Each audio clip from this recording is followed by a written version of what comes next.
दोस्तों, नमस्कार। स्वागत करते हैं आप सभी का हिंदी के बेहतरीन ज़बरदस्त सेशन में। कैसे हैं आप सभी? आई होप बहुत ही अच्छे होंगे आप लोग।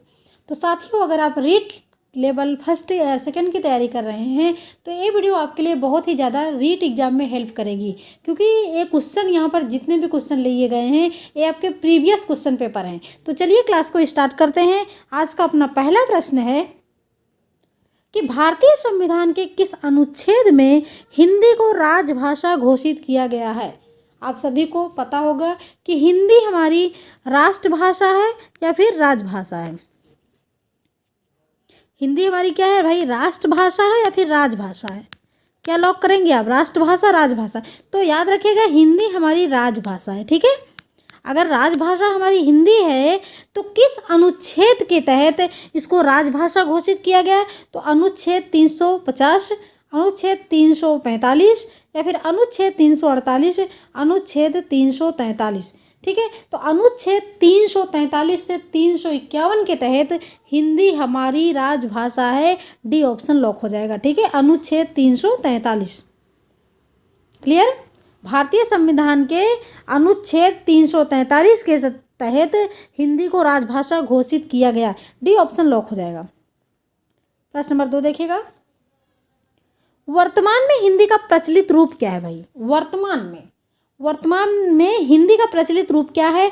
खड़ी बोली के रूप में हम हिंदी को यूज करते हैं या फिर ब्रज भाषा के रूप में, अवधी, देवनागरी। तो वर्तमान की जब बात की जाए तो वर्तमान में जो हिंदी का सबसे ज़्यादा प्रचलन है, प्रचलित रूप है, वो है खड़ी बोली। ठीक है, आप कहीं भी देखते होंगे, सुनते होंगे, ज़्यादातर खड़ी बोली, इसलिए ए ऑप्शन लॉक हो जाएगा। प्रश्न नंबर 3 को लॉक करिएगा। प्रश्न नंबर 3 क्या कह रहा है कि हिंदी भाषा के विकास का सही अनुक्रम कौन सा है? अगर बात की जाए हिंदी भाषा के विकास का तो सबसे पहले कौन सी भाषा का विकास हुआ, उसके बाद, क्योंकि यहाँ पर क्रम की बात की गई है तो क्रम को आपको क्रम से लगाना पड़ेगा, तभी आपका ऑप्शन सही होगा। तो देखिए, एक ट्रिक है, इसको आप अपने जो है शब्दों में याद कर सकते हो कि पापा अपने हिंदी वाले। ठीक है, पापा अपने, क्या लॉक करेगा भाई? हिंदी वाले। अब इसको याद कैसे करोगे? पा से आपका हो गया पाली, और पा से प्राकृतिक, अप से हो गया आपका अपभ्रंश, और हिंदी आपका भाई कॉमन है, और वाले यहाँ पर, इसको तो मैंने ले लिया है याद करने के लिए। तो यहाँ पर जब अनुक्रम की बात की जाए हिंदी भाषा के विकास की तो पाली, प्राकृतिक, अपभ्रंश और हिंदी, यही है सही अनुक्रम। क्लियर? डी ऑप्शन लॉक हो जाएगा। प्रश्न नंबर 4 को देखिएगा। हिंदी दिवस कब मनाया जाता है? जब बात की जाए हिंदी दिवस की बात की जाए कि कब मनाया जाता है और अंतर्राष्ट्रीय हिंदी दिवस कब मनाया जाता है, तो क्या लॉक करेंगे? अगर यहाँ पर 10 जनवरी है, ठीक है, अगर हिंदी दिवस की बात की जाए कि हिंदी दिवस कब मनाया जाता है तो आप 14 सितंबर को लॉक करेंगे या फिर 10 जनवरी को लॉक करेंगे? क्या लॉक करेंगे?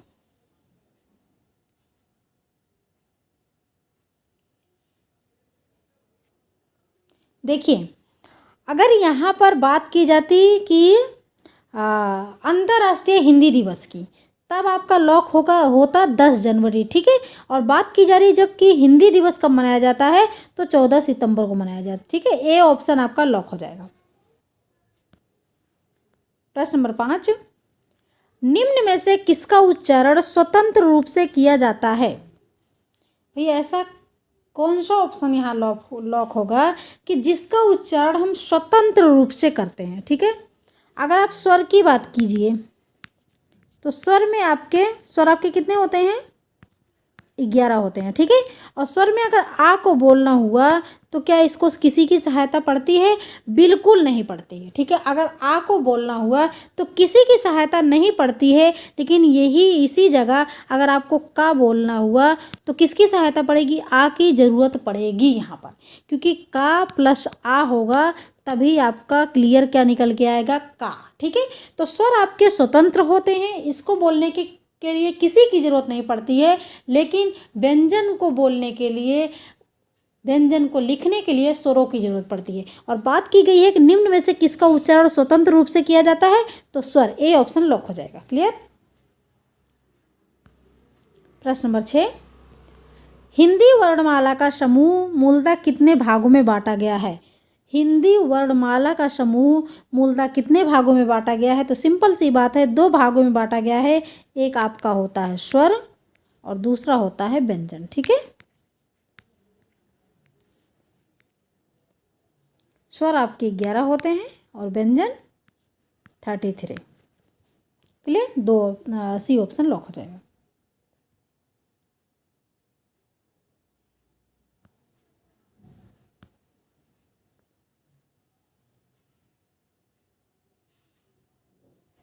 प्रश्न नंबर 7 देखिए, मूल स्वर हैं, मूल स्वर, मूल स्वर क्या होते हैं भाई? आ, ई, उ और री। ठीक है, ये आपके क्या हैं? ये 4 आपके मूल स्वर होते हैं, तो इसलिए यहाँ पर बी ऑप्शन लॉक हो जाएगा। मूल स्वर की जब बात की जाए तो आ, ई, उ और री होते हैं, जिसको बोलते हैं आप ह्रस्व स्वर। ठीक है, प्रश्न नंबर 8, जिन वर्णों का उच्चारण नाक तथा मुख से होता है वो कहलाते क्या हैं? अगर आपको का, खा, गा, घा और अंगा, अगर आपको ड़ा बोलना हुआ तो भाई इसके लिए आपको नाक और मुख दोनों की सहायता लेनी पड़ेगी। तो क्योंकि ये पंचम वर्ण होते हैं और अनुनासिक व्यंजन होते हैं, तो इसलिए यहाँ पर बी ऑप्शन लॉक हो जाएगा। जितने भी पंचम वर्ण आपके होते हैं वो सभी क्या होते हैं भाई? अनुनासिक होते हैं। ठीक है, उसको नाक और मुख दोनों से बोलना पड़ता है, तो इसलिए यहाँ पर आपका बी ऑप्शन लॉक हो जाएगा। प्रश्न नंबर 9 देखिएगा, रातों रात पेड़ों की कटाई हो गई, रातों रात पेड़ों की कटाई हो गई, रेखांकित शब्द में कौन सा समास है? यहाँ पर समझ लीजिए रेखांकित शब्द। ठीक है, तो रातों रात पेड़ों की कटाई हो गई, रेखांकित शब्द में कौन सा समास है? अव्ययी भाव समास, तत्पुरुष समास, बहुव्रीहि समास, कर्मधारय समास। अगर बात की जाए रातों रात, रातों रात, ठीक है, बात की जाए बातों बात, कानों कान, कान। ठीक है, एक ऑप्शन यहाँ पर और दे रहे हैं हम, द्वंद्व, द्वंद्व समास का। अब आप क्या लॉक करेंगे? देखो, द्वंद्व समास जो होता है वो बीच में योजक चिन्ह होता है। अगर आपको भरमाने के लिए द्वंद्व समास ऑप्शन हो गया तो ज़्यादातर बच्चे यहाँ पर द्वंद्व समास को लॉक करेंगे। क्यों लॉक करेंगे? क्योंकि उनको पता है कि योजक चिन्ह जो होता है जिसमें दोनों पद बराबर होते हैं वही आपका द्वंद्व समास होता है। लेकिन यहाँ पर बात की जा रही है रातों रात। ठीक है, रातों रात, बातों बात, कानों कान, तो जब भी आपको मिले दोनों शब्द एक ही तरह और बीच में योजक चिन्ह लगा हो तो वहाँ पर आपका द्वंद्व समास न होकर कर्मधारय समास हो जाएगा। ठीक है, कर्मधारय समास वहाँ पर हो जाएगा। क्लियर? डी ऑप्शन लॉक हो जाएगा।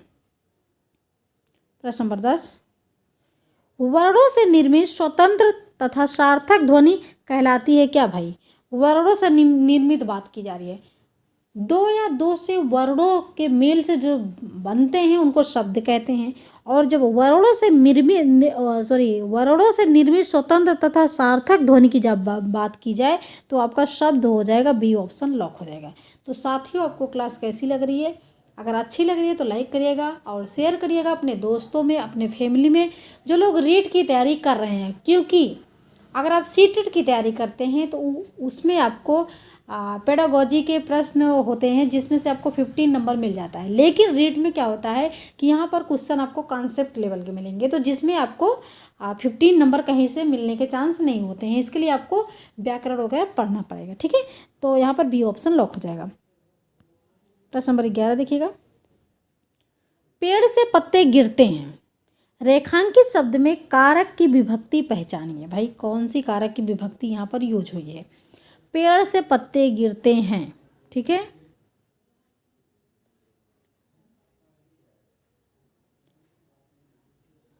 जहां पर अलगाव की बात की जाए,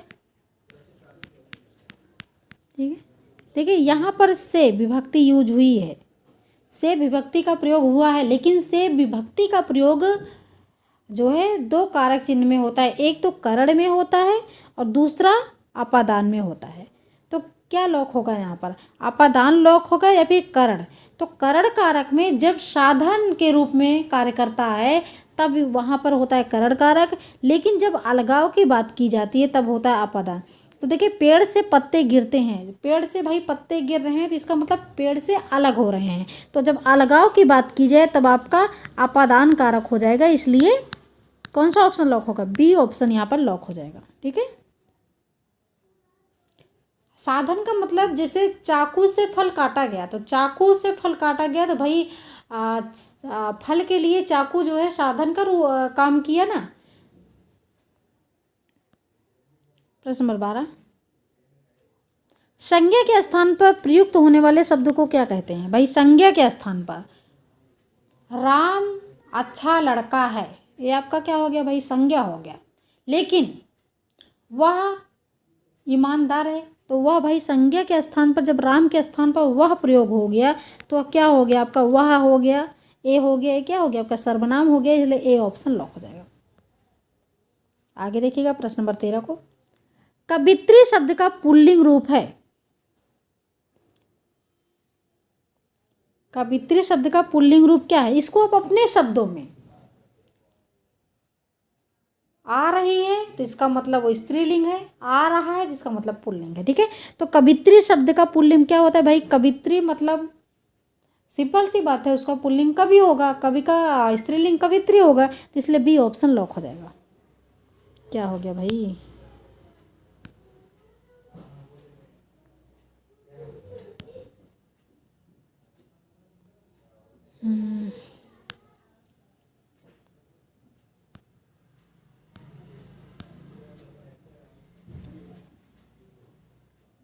इसका कवि हो जाएगा। ठीक है, बी ऑप्शन लॉक हो जाएगा। आगे देखेंगे प्रश्न नंबर 14 को, वह कुल्हाड़ी से वृक्ष काटता है। वह कुल्हाड़ी से वृक्ष काटता है, इस वाक्य में से किस कारक की विभक्ति है। कुल्हाड़ी से वृक्ष काटता है, अब बताइए अधिकरण कारक है, संप्रदान कारक है, करण कारक है, अपादान कारक है, क्या होगा भाई। जब करण की बात करें तो इसमें विभक्ति से यूज होती है और अपादान में भी से विभक्ति का प्रयोग होता है। लेकिन एक चीज़ यहाँ पर देखिएगा कि वह कुल्हाड़ी से वृक्ष काटता है, वह कुल्हाड़ी से वृक्ष को काटता है ना।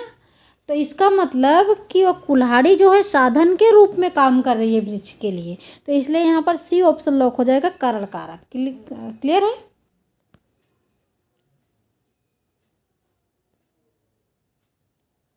निम्नलिखित हिंदी वर्णों में से अयोगवाह कौन सा वर्ण है। अयोगवाह आपके दो होते हैं, एक होता है आपका अंग और दूसरा होता है आह। ठीक है, ये आपके हिंदी में दो ही अयोगवाह हैं, याद रखिएगा। बी ऑप्शन लॉक हो जाएगा। ठीक है। प्रश्न नंबर 16, गंगा तट पर कुछ लोग भजन कर रहे थे, रेखांकित शब्द में कौन सा समास है। द्वंद्व समास, तत्पुरुष समास, कर्मधारय समास, अव्ययी भाव समास। अव्ययी भाव समास में क्या होता है भाई, जिसमें पहला पद अव्यय हो, उपसर्ग हो। क्या आपको उपसर्ग दिख रहा है, बिल्कुल कहीं नहीं दिख रहा है। कर्मधारय में क्या होता है, जिसमें किसी की विशेषता बताई जा रही हो। गंगा तट में आपको विशेषता बताई जा रही है, नहीं बताई जा रही है, कर्मधारय भी कट गया आपका। द्वंद्व समास में क्या होता है, जिसमें दोनों पद प्रधान हो, जैसे माता पिता, रात दिन। ठीक है, दोनों पद प्रधान हो और एक का दूसरा विपरीत हो। इसमें आपको ऐसा कुछ दिख रहा है, नहीं दिख रहा है। लेकिन गंगा तट, गंगा के तट पर, ठीक है, गंगा के तट पर, इसमें क्या निकल रहा है भाई, के निकल रहा है ना, तो इसलिए यहाँ पर तत्पुरुष हो जाएगा, तत्पुरुष समास। ठीक है। प्रश्न नंबर 17, अकेला चना भाड़ नहीं फोड़ता का अर्थ क्या होता है भाई। कहते हैं ना बोलचाल में, अकेला चना भाड़ नहीं फोड़ता। अकेला चना भाड़ फोड़ना का मतलब क्या होता है भाई, एक चना किसी काम का नहीं है, या फिर एक धनी शक्तिहीन होता है, अकेला व्यक्ति शक्तिशाली नहीं होता है, एक चने से भूख नहीं मिटती है। तो जब बात की जाए अर्थ की, तो अकेला व्यक्ति शक्तिशाली नहीं होता है। ठीक है भाई, जहाँ एकता है वहीं शक्ति है, तो इसलिए सी ऑप्शन लॉक हो जाएगा। ठीक है, अकेला व्यक्ति शक्तिशाली नहीं होता है। क्लियर, इसका अर्थ यही हो गया। प्रश्न नंबर 18 का, गौरी शंकर शब्द किस समास का उदाहरण है? गौरी शंकर बहुव्रीहि समास, कर्मधारय समास, द्वंद्व समास, तत्पुरुष समास। लॉक करिएगा, क्या होगा भाई? गौरी और क्या? शंकर। गौरी शंकर, इसमें दोनों पद प्रधान है भाई। गौरी अलग है, बीच में योजक चिन्ह का प्रयोग हुआ, और शंकर जिसका नाम हो गया गौरी शंकर, तो इसलिए यहाँ पर हो जाएगा द्वंद्व समास। प्रश्न नंबर 19, शिक्षक संज्ञा का कौन सा प्रकार है? शिक्षक संज्ञा का कौन सा प्रकार है? समूहवाचक संज्ञा, जातिवाचक संज्ञा, व्यक्तिवाचक संज्ञा, भाववाचक संज्ञा। ठीक है, अगर समूहवाचक संज्ञा की अगर कक्षा की बात की जाती तब यहाँ पर हो जाता समूहवाचक संज्ञा। ठीक है, लेकिन जब शिक्षक की बात की जा रही है तो शिक्षक क्या है आपका भाई? जातिवाचक संज्ञा है ना। शिक्षक क्या है? जातिवाचक संज्ञा है। अगर शिक्षक की जगह हो जाता मोहन का नाम हो जाता, राम का नाम हो जाता, किसी का नाम होता अगर शिक्षक की जगह, कि राम एक शिक्षक है, मोहन एक शिक्षक है, तब होता व्यक्तिवाचक संज्ञा है। फिलहाल यहाँ पर जब नाम नहीं है तो दुनिया के जितने भी शिक्षक हैं उनका जो है वो सभी जातिवाचक संज्ञा के अंतर्गत आएंगे। यहाँ पर बी ऑप्शन लॉक हो जाएगा। क्लियर, क्योंकि यहाँ पर नाम नहीं है। प्रश्न नंबर 20, मुझसे उठा नहीं गया वाक्य में वाच्य क्या है? भाई वाच्य आपके कितने प्रकार के होते हैं? 3 प्रकार के होते हैं। कौन कौन से? कृतिवाच्य, कर्मवाच्य और भाववाच्य, जिसमें से एक वाच्य है जिसको बोलते हैं भाववाच्य। भाववाच्य में क्या होता है? इसमें हमेशा आपको देखने को मिलेगा मुझसे खाया नहीं जाता, मुझसे पिया नहीं जाता, मुझसे चला नहीं जाता, मुझसे होमवर्क नहीं किया जाता। जब नहीं दिखे तो कुछ नहीं करना, तुरंत सी ऑप्शन को लॉक कर देना है कि भाववाच्य है। क्लियर, आगे देखेंगे प्रश्न नंबर 21 को। संधि के 3 भेद होते हैं। बिल्कुल सही, स्वर संधि, डाट डाट संधि और डाट डाट संधि। तो भाई संधि के 3 भेद होते हैं। स्वर संधि होता है पहला नंबर में आपका, दूसरा व्यंजन संधि, और तीसरा नंबर आपका विसर्ग संधि। ठीक है, और स्वर संधि के 5 प्रकार होते हैं। ठीक है, स्वर संधि के 5 भेद होते हैं। क्लियर, तो फिलहाल आपका स्वर और व्यंजन से ही ज़्यादा क्वेश्चन आपके पूछे जाते हैं। तो क्या होगा भाई? संधि के 3 भेद होते हैं, स्वर संधि, व्यंजन संधि और विसर्ग संधि। ठीक है, सी ऑप्शन लॉक हो जाएगा। प्रश्न नंबर 22, वर्तनी के अनुसार शुद्ध शब्द का चयन कीजिए। पूजनीय, पूजनीय, पूजनीय या फिर पूजनीय। भाई क्या होता है भाई? आप क्या लिखे भाई? पूजनीय पिताजी, है ना, तो क्या लिखते हैं आप? पूजनीय, ना कि पूजनीय। पूजनीय गलत होता है, पूजनीय सही होता है। क्लियर, बी ऑप्शन लॉक हो जाएगा। प्रश्न नंबर 23 को देखिएगा। किस तिथि को हिंदी को राजभाषा बनाने का निर्णय लिया गया? अभी मैंने क्वेश्चन नंबर फर्स्ट को यहीं से लिया, लेकिन थोड़ा सा अलग है ना। किस तिथि को हिंदी को राजभाषा बनाने का निर्णय लिया गया? तो यहाँ पर क्या हो जाएगा भाई? 26 जनवरी 1950 होगा, या फिर 14 सितंबर 1949। तो 14 सितंबर को आपका हिंदी दिवस मनाया जाता है, और 14 सितंबर 1949 को हिंदी को राजभाषा बनाने का निर्णय लिया गया। सी ऑप्शन लॉक हो जाएगा। प्रश्न नंबर 24 देखिएगा। कौन सा शब्द अश्व का पर्याय नहीं है? यहाँ पर बात की जा रही है कि ऐसा कौन सा शब्द है जो घोड़े का पर्यायवाची नहीं है। क्लियर, निगेटिव पूछा गया। भाई घोड़े का पर्यायवाची घोटक भी होता है, तुरंग भी होता है भी होता है, लेकिन ये जम्बूक नहीं होता। ठीक है, जम्बूक नहीं होता और नहीं पूछा है, तो इसलिए हम सी ऑप्शन को लॉक करेंगे। क्लियर। प्रश्न नंबर 25, संग्रहालय का सही संधि विच्छेद है क्या है भाई?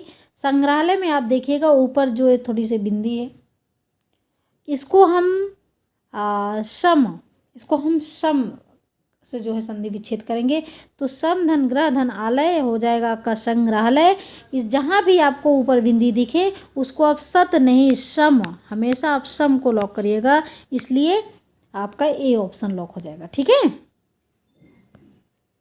प्रश्न नंबर 26, प्रिय बोलने वाली स्त्री के लिए एक शब्द बताइए आप लोग। भाई जो प्रिय बोलती हो, मृदुभाषी जो मीठा बोलती हो। भाई मीठा बोलने के लिए मृदुभाषी, मीठा बोलने के लिए। प्रियंवदा जिसको प्रिय बोलने के लिए, और मितभाषी जो कम बोलता हो, कम बोलने के लिए। तो फिलहाल यहाँ पर बी ऑप्शन लॉक हो जाएगा। प्रश्न नंबर 27 को देखिए, जिस संज्ञा से एक ही वस्तु का बोध होता है उसे क्या कहते हैं भाई। जहाँ पर एक ही वस्तु का बोध हो, एक ही व्यक्ति का बोध हो, स्थान का बोध हो, वहाँ पर हो जाएगा आपका व्यक्तिवाचक संज्ञा। ए ऑप्शन लॉक हो जाएगा। प्रश्न नंबर 28, मीरा ने आधा लीटर दूध पी लिया में विशेषण कौन सा होगा भाई। विशेषण 4 हैं आपके, गुणवाचक विशेषण, संख्यावाचक विशेषण, परिमाणवाचक विशेषण और सार्वनामिक विशेषण। और बात की जा रही है कि मीरा ने आधा लीटर दूध पी लिया। जब लीटर की बात की जाए, किलो की बात की जाए, ठीक है, 4 गज मलमल की बात की जाए जिसको आप नाप तौल सको, वहाँ पर हो जाएगा। और दर्जन की बात की जाए तो आपका हो जाएगा परिमाणवाचक विशेषण। ठीक है। गुणवाचक में जहाँ पर किसी की गुण की बात की जाए, और संख्यावाचक में जैसे इसको कक्षा में 10 छात्र बैठे हैं, जहाँ पर संख्या का बोध हो। क्लियर। फिलहाल यहाँ पर सी ऑप्शन लॉक हो जाएगा। प्रश्न नंबर 29, नीली साड़ी में कौन सा विशेषण है। नीली साड़ी, काली मिर्च, नील गाय।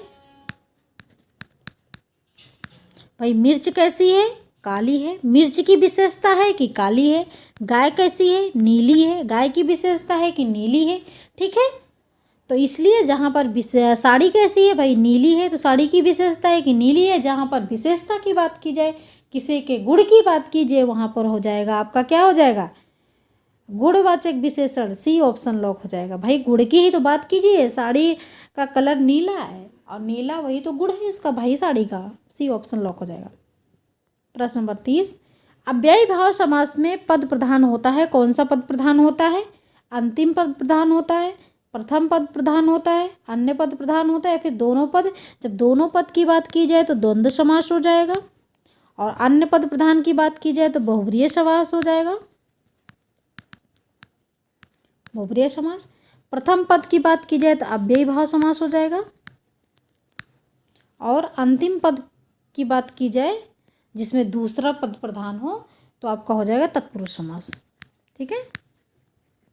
यहाँ पर क्या लॉक होगा भाई, आप प्रथम बात की गई किसकी भाई, अव्ययी भाव समास में पद प्रधान होता है। कौन सा पद प्रधान होता है, तो प्रथम पद प्रधान होता है, उपसर्ग होता है। बी ऑप्शन लॉक हो जाएगा। तो साथ ही इतिहास के 30 प्रश्न आपने कितना स्कोर किया कमेंट करके ज़रूर बताइएगा। और आपको क्लास कैसी लगी, अच्छी लगी तो लाइक करिएगा और शेयर करिएगा अपने दोस्तों में, अपने साथियों में।